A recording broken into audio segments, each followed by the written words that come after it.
O canal Aqui Tem História apresenta Dom Pedro, filho de Portugal, o imperador do Brasil. Nascido em Queluz, Portugal no dia 12 de outubro de 1798, foi o quarto filho de Dom João VI e de sua esposa, a Dona Carlota Joaquina. Ele foi batizado em homenagem a São Pedro de Alcântara e seu nome completo era Pedro de Alcântara Francisco. Seus avós eram a rainha Dona Maria I e o rei Dom Pedro III de Portugal.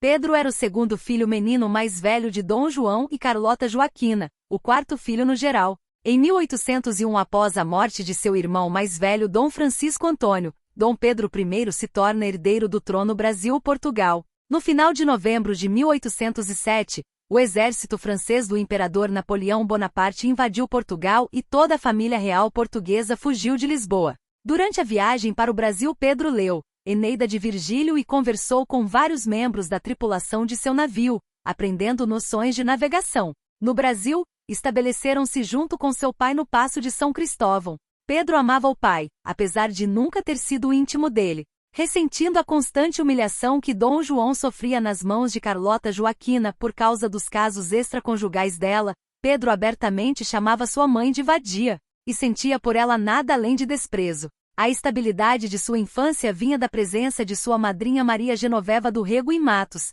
quem amou como uma mãe, e seu padrinho e supervisor o Frei Antônio de Arrábida, que tornou-se seu mentor. Os estudos de Pedro englobavam matemática, economia política, lógica e história, geografia e música. Pedro aprendeu a ler e escrever em português, além de latim e francês. Mais tarde, como imperador, Pedro dedicaria pelo menos 2 horas de seu dia para ler e estudar. Pedro também encontrava prazer em atividades que necessitavam de habilidades físicas. Ele treinou equitação na fazenda Santa Cruz de seu pai, tornando-se um bom cavaleiro. Pedro e seu irmão Miguel gostavam de sair caçando a cavalo através de terrenos desconhecidos e florestas, às vezes até mesmo de noite e sob mau tempo. Pedro também gostava bastante de música. Na verdade, Pedro era um homem simples tanto em hábitos quanto ao lidar com outras pessoas. Suas roupas diárias eram simples e consistiam em calças brancas de algodão, uma jaqueta listrada também de algodão e um chapéu de palha com abas largas. Ele frequentemente entrava em conversas com pessoas simples nas ruas querendo saber sobre seus problemas.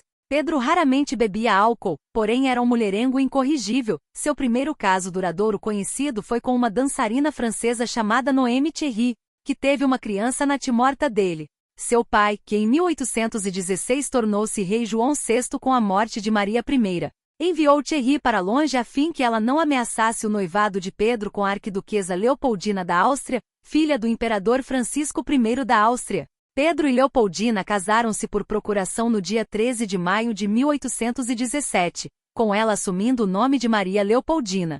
Ela chegando ao Rio de Janeiro, em 5 de novembro, imediatamente se apaixonando pelo marido. A missa nupcial ocorreu no dia seguinte, com a ratificação dos votos feitos anteriormente por procuração. O casal teve 7 filhos: Dona Maria, Dom Miguel, Dom João Carlos, Dom Januária, Dom Paula, Dom Francisca e Dom Pedro. Pedro foi nomeado regente do Brasil, desde o início promulgando decretos que garantiam os direitos pessoais e de propriedade. Ele também reduziu impostos e gastos governamentais. Em meados de 1822 conheceu sua amante mais conhecida, a famosa Domitila de Castro, Viscondessa de Santos, posterior Marquesa de Santos. Pedro anteriormente tinha tomado o cuidado de esconder suas escapadas sexuais com outras mulheres. Porém, sua atração por sua nova amante havia se tornado flagrante e sem limites.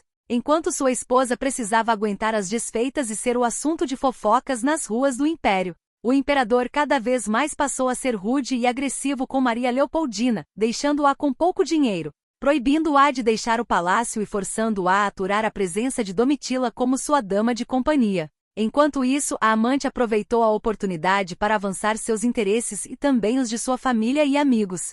Em setembro de 1822, Pedro declara a independência do Brasil, tornando-se o imperador do Brasil. No dia 11 de dezembro de 1826, Dona Maria Leopoldina faleceu após um aborto espontâneo. Houve rumores sem fundamento que logo se espalharam dizendo que a imperatriz havia sido fisicamente maltratada pelo marido.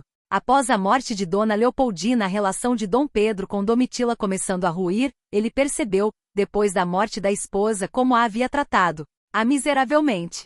Diferentemente da amante, Maria Leopoldina era popular, honesta e amava o marido sem esperar nada em troca. O imperador passou a sentir muitas saudades dela. Nem mesmo sua obsessão por Domitila o conseguia fazê-lo superar seu sentimento de perda e arrependimento.